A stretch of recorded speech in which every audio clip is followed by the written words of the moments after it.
With 2021 coming to an end comes the preparation for 2022, and Qualcomm is already all set for 2022 and beyond with their newly announced Snapdragon 8 Gen 1 SoC. And this is going to power a lot of flagship phones next year. So let's cut to the chase and talk about this new SoC. And first thing first, let's talk about the naming scheme. So the naming scheme has changed. Qualcomm named it simpler. No more 888, 756, all that stuff. It's just one numerical number, and besides it's which generation it is. So because it is the flagship one, it is named Snapdragon 8. Then the lower tier would be Snapdragon 7, 6, 5, and so on and so forth. And obviously the Gen 1 and Gen 2, although we need to see if they put extra letters and stuff like X, Y, Z, who knows what's gonna happen.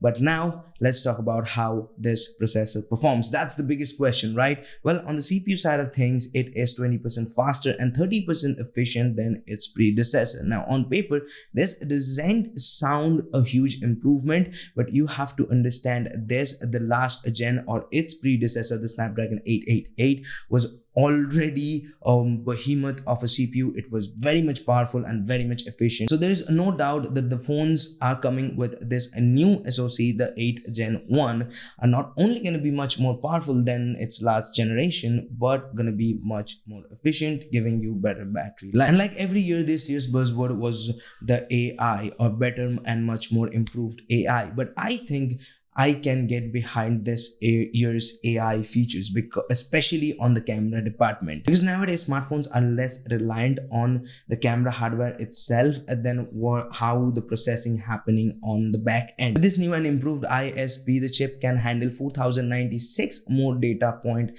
than its previous model, and now it is a 18-bit ISP with 4 more dynamic range and a much more improved night mode, and it is a much more faster camera, or the processing happens very fast. For an example, in burst mode you can take 240 12 megapixel pictures in just 1 second. There is also a new DDAP and a chromatic aberration correction technology for all the wide angle shots. Facial recognition technology also has been improved with 300 more facial landmarks. There is also 8K recording capability with HDR10 and 10 plus, and there is a dedicated bokeh engine to handle all your beautiful, creamy, tasty bokeh background blur while you're recording the video. And there is a iPhone 13 like cinematic mode.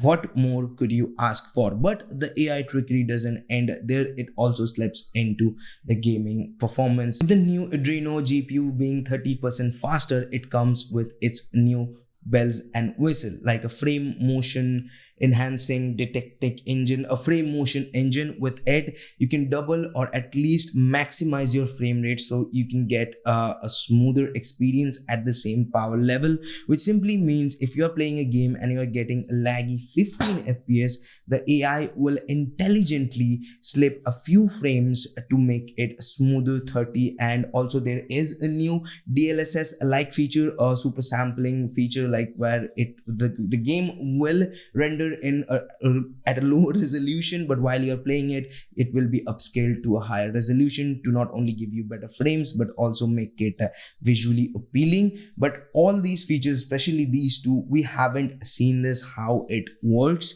so keep your expectations in check. And there are a lot more features to talk about, like a new antenna detecting optimizing technology thingy, where your smartphone has antenna all around it, but while you're using your phone you cover few antennas. So with this new optimizing feature, it will smartly detect and optimize your antenna to give you better network reception. But again, all these features something like a reference point. It depends on the manufacturer, like Samsung, Xiaomi, OnePlus, how they're gonna utilize all these features, or even utilize all of them at all. But again, all these features are on paper. We haven't seen all these features working out there in the wild.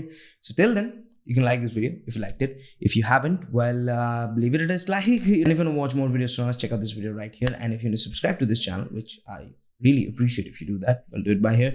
And there's Akash. I'll see you guys in the next one. Peace.